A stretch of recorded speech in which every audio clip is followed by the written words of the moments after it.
May papakita ko sa inyo ngayon na ang bawat trader ay dapat makita sana ito kahit isang beses lang sa kanilang buhay. Hindi ito basta-basta trading video lang. Ito ay isang kwento ng babala, isang kwento ng pagiging ganid, risks, at consequences. Sa video na to, makikita nyo kung paano nawala ang lahat sa akin. Yes, lahat. Pero wag mag-alala, may lesson dito para sa ating lahat. At maniwala ka, ito yung hindi mo malilimutan.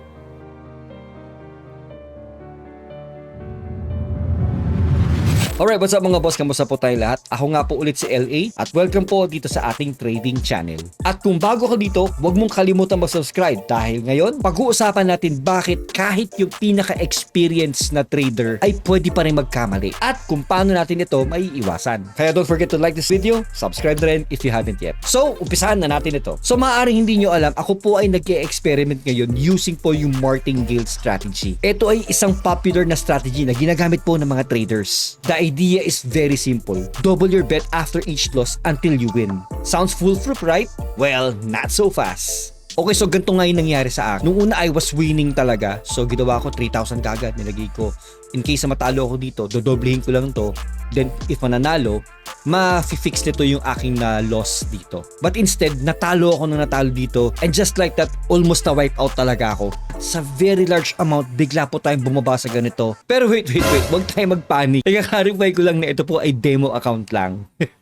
Pero seriously, ano ba yung nangyari? Bakit halos nawala ang lahat sa akin? Pag-usapan natin. Ito ang tatlong natutunan ko for today's epic failure. Inflated risks are deadly. Ang pinakamalaking pagkakamali na ginawa ko ay pinalaki ko yung risk by doubling my position without considering long-term consequences. Sure, gumagana yung martingale system in theory if may infinite capital at time ka. Parang nung una nga I was winning. Pero in reality, even sa demo account, yung mga inaakala natin, nagkakawatak-watak na ng napakabilis.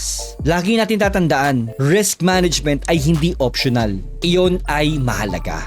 Use for one trade not more than 1 to 5% from your deposit. Number 2, demo account can be deceptive. Ang demo accounts ay magandang gamitin for learning. Pero maaari din tayo madala nito sa false sense of security. Yung inaakala nating safe na or okay na, pero ang totoo, hindi pala. If hindi tayo gumagamit ng totoong pera, madaling gumawa ng mga reckless decisions. Wala naman kasi mawawala sa atin. Kaya dapat itrato natin yung demo account na para talaga totoong trading. Para mas maging cautious tayo, itrato natin yung practice funds as if totoo talaga sila to build good habits early. Number 3, strategies needs context. Hindi lahat ng strategies ay para sa lahat ng traders or market conditions. Maaari mag-work yung martingale system para sa iba with risk managers and strict rules. Pero para sa karamihan ng mga tao, lalo na mga beginners, sure disaster. Always test strategies thoroughly at intindihin natin yung mga limitations bago tayo mag-commit sa totoong pera. So yeah, nawala ang lahat sa akin. Pero virtually lang.